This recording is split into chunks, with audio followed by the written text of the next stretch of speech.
नमस्कार. मी रुपाली देव हंबर्डे. कथा श्री सचिन देशपांडे यांची. कथेचं शीर्षक आहे अर्थ. मध्यरात्री वगैरे त्याला असा धप्पकन आवाज आला आणि झोपेतच अंग थरथरलं त्याचं. त्याला वाटलं आपण कुठलंसं स्वप्न पाहिलं असावं आणि त्यातच बहुतेक कुठेतरी पडलो असावं. जराशी चुळबुळ झाली त्याची. त्याने कूस बदलली. अगदी स्वाभाविकपणे आई ग असं पुटपुटत आणि अचानक अस्पष्टसा कण्याचा आवाज ऐकू आला त्याला.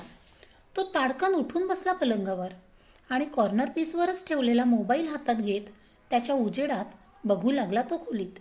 त्याला दिसली शेजारीच त्याची बायको शांतपणे निजलेली. त्याने पलंगावरून उठत तडक जाऊन पाहिलं त्याच्या मुलांच्या रूममध्ये सुद्धा.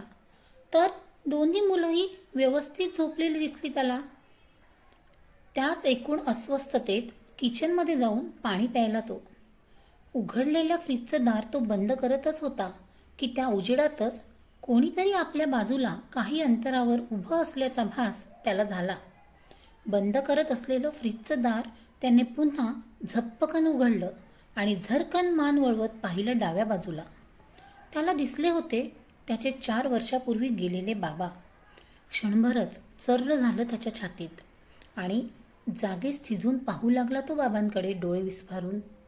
बाबा काहीही बोलत नव्हते, पण चेहऱ्यावरून मात्र प्रचंड हवालदिल झालेले वाटत होते ते. एकटक बघत होते बाबा त्याच्याकडे.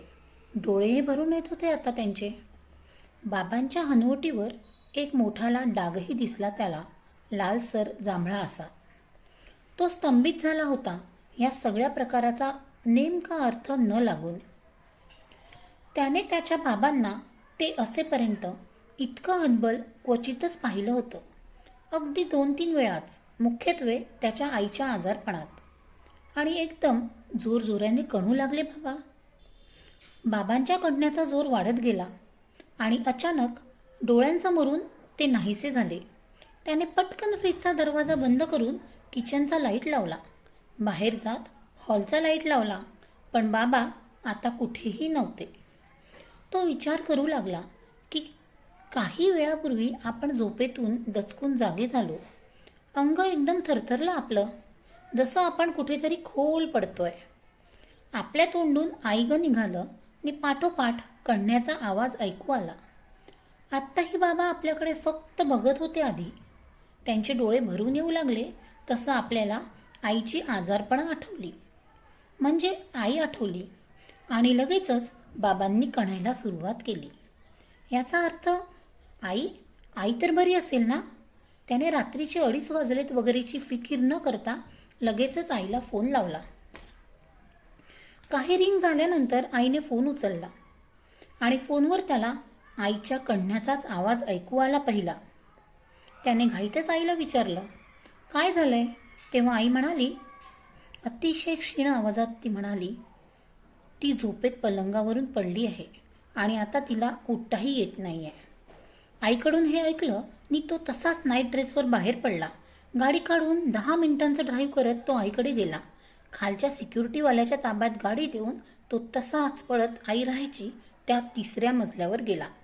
स्वतःकडल्या आईच्या घराच्या किल्लीने त्याने दरवाजा उघडला.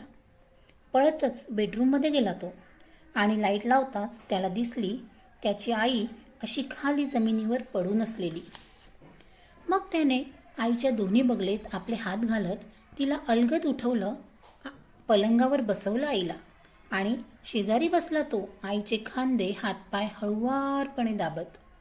तो नेहमी तिला विचारत असे, रात्री झोपताना दरवाज्यांना कड्या न लावण्याचं कारण, आणि आई कारण देत असे त्याला. खाली एवढी कडक सिक्युरिटी असताना कोण येणारे घरात वगैरे. पण आत्ता कळलं होतं अखेरीस की असं अपरात्री काही घडल्यास कोणाला तरी घरात येता यावं म्हणून ती कदाचित दरवाजांना कड्या लावत नसेल. पण आता मात्र त्याने पक्क ठरवून टाकलं होतं मनाशी की आई जर हे बाबांच्या आठवणीचं घर सोडून आपल्या घरी यायला तयार नसेल तर आता रोज रात्रीचं आपणच यायचं आईकडे निजण्यापुरतं. त्याच्या मनातील हा विचार कळून की काय, आईने आपली मान कलती करत त्याच्या खांद्यावर डोकं ठेवलं विश्वासाने आणि त्याला दिसलं आईच्या हनुवटीला चांगलाच मार लागून तिचं तिथलं रक्त साकळल्याचं. त्याला नेमका कळला होता आता. मगा त्याने बघितलेल्या बाबांच्या हनुवटीवर उमटलेल्या त्या लाल जांभळ्या अशा मोठ्याल्या डागाचा अर्थ. धन्यवाद.